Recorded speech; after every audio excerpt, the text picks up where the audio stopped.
Hi, I'm Vince Weston.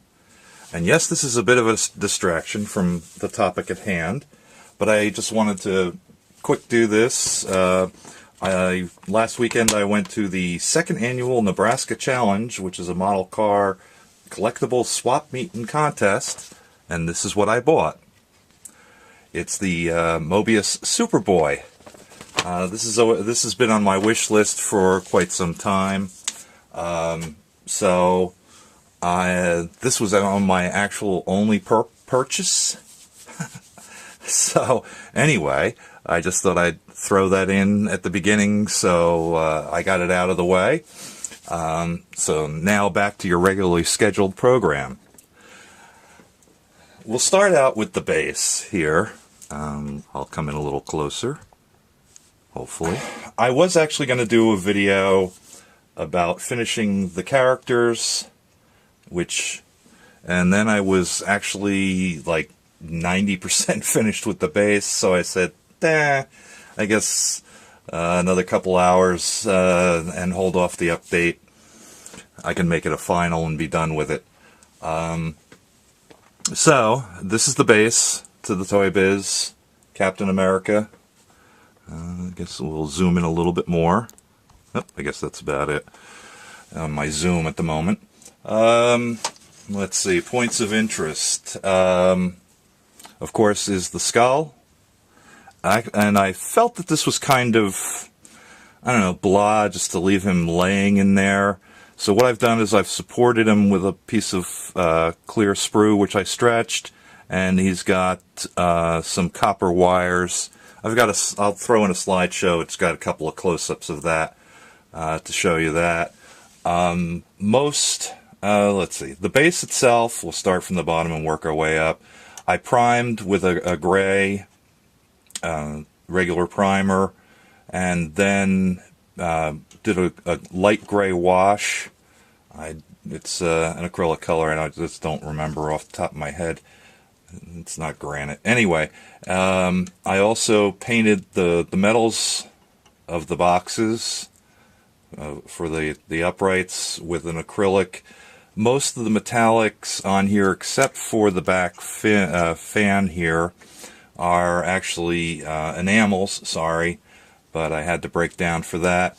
And what I did was I put Future into the lenses for the two dials to give them a little bit more glow, to show you some of the detail. And then I painted the diamond plate with a steel.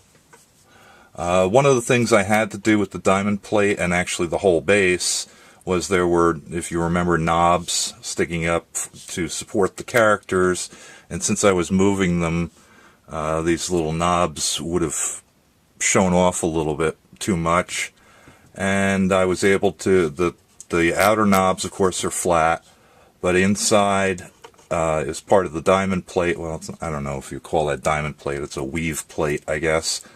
So I wound up actually taking thin little dabs of super glue and drawing little lines before I painted them. They came out pretty well.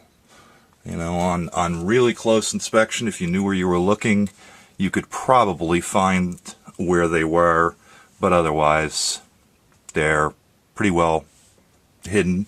I drilled holes. I lined up where my characters are going to be, drilled the holes, and I used actually metal coat hanger for these pins, which I drilled holes into the bottoms of the characters to get them into place. Let's see, what else nasty things can I tell you about this? It's pretty obvious. I think it came out okay. It looks good to me. Doesn't look too bad on camera.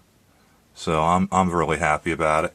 One of the things I was thinking of about 3/4 of the way through the project was maybe to light it. And what I was originally thinking was maybe putting a light up in here, a light behind the two dials, because they're actually very thin plastic there. Backlight will shine through them. And maybe lighting something in here.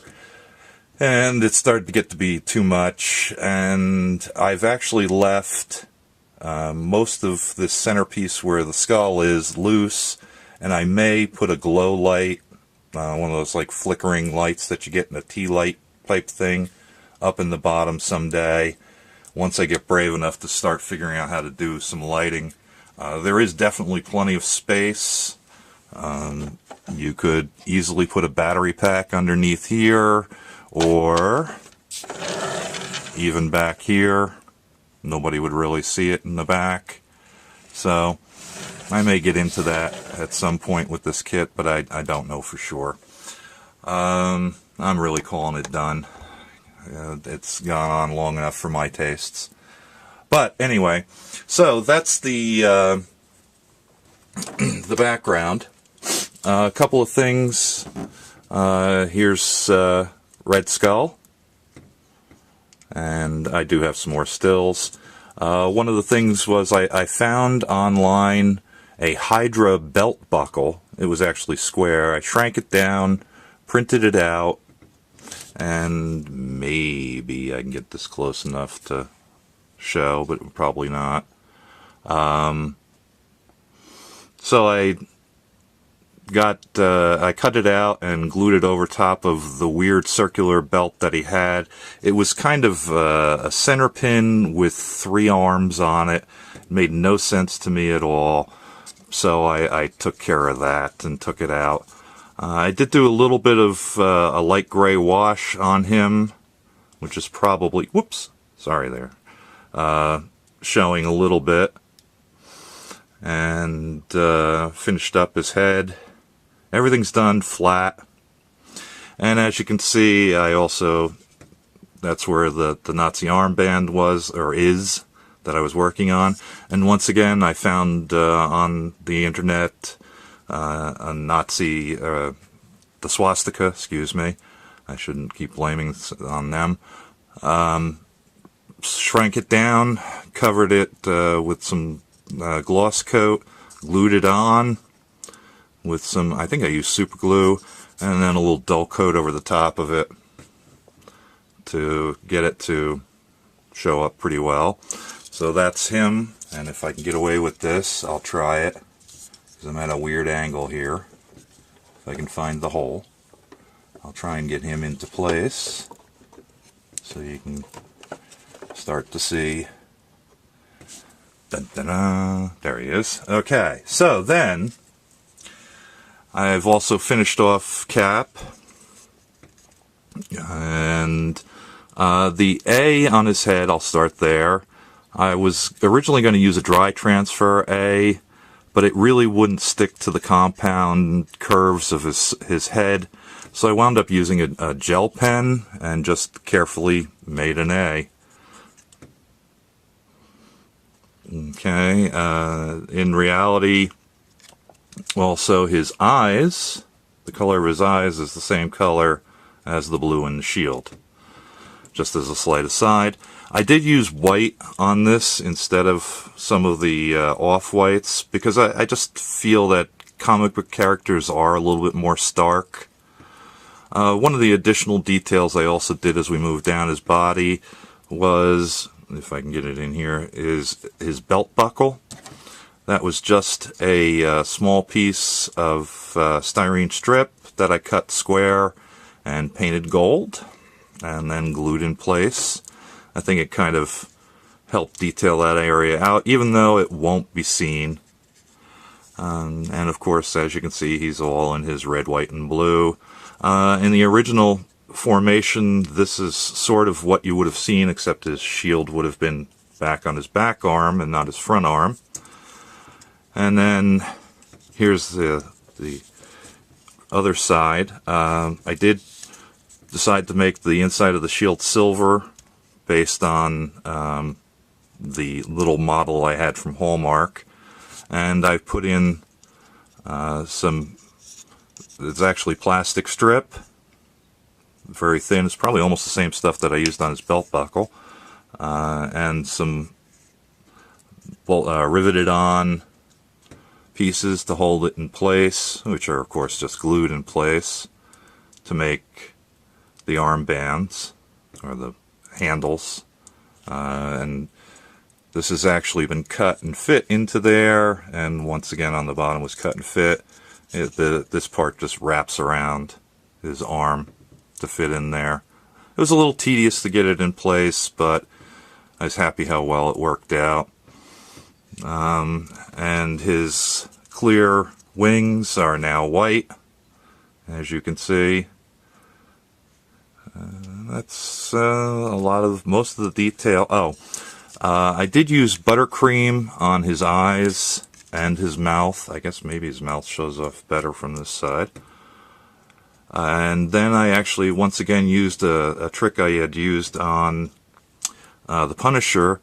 Was I used smoke, Tamiya smoke. It's an acrylic, and on his mouth to define the shadows of his mouth a little bit better, and around the outside. His lip is also painted in a proprietary color, which is basically a mix of I think it was rusty pipe and the flesh and maybe a little bit of pink. Oops, sorry, I'm out of frame there. To get that kind of color, I hope you can kind of see it. So anyway, to finish it off, if I can make sure I find the holes properly, we come into the whole final scene. Okay, and there it is. That's the final. I think it does look a little, better this way. I'm going to move this over this way a little bit more.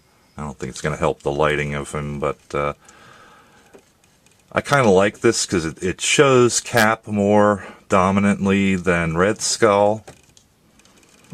And this positioning, I think, is definitely advantageous to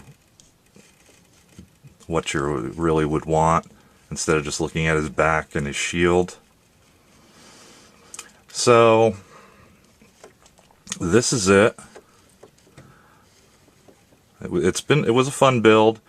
Some points are definitely tedious. Some of the painting took me a lot longer than I had hoped, and a lot of retouching. But it came out pretty well. I'm happy with it. There's the other side. We don't need to go all the way around because it's just the back anyway. So I hope you enjoy it. I'll have a little bit of a slideshow coming up on these. And my next build, I guess, is going to be based on the fact that it's 2015. And I'm sure a lot of the geeks out there know what that means. It's time to go back to the future. I've got this kit. Let's see. I might as well show it now and be done with it. This is the Polar Lights Back to the Future time machine from, what year was this? This is Snap-Tite from, it was early in the century. See if I can find the copyright. I don't see it. Anyway. But this will be my next coming up with 1.21 gigawatts.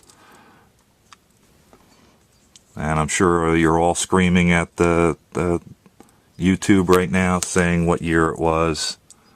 But anyway. But that'll be my next build. I'm kind of hoping it's going to be a sort of easier build. So, thanks for watching. Now that I'm up to 15 minutes. Thanks for subscribing. I really appreciate everybody that does. Thanks for watching, if you hung around this long. And thanks for doing all those things, YouTube, that you do. Alright, so for now, I'll say see you later. Have fun. And on to the slideshow. Hopefully it'll be shorter than this video.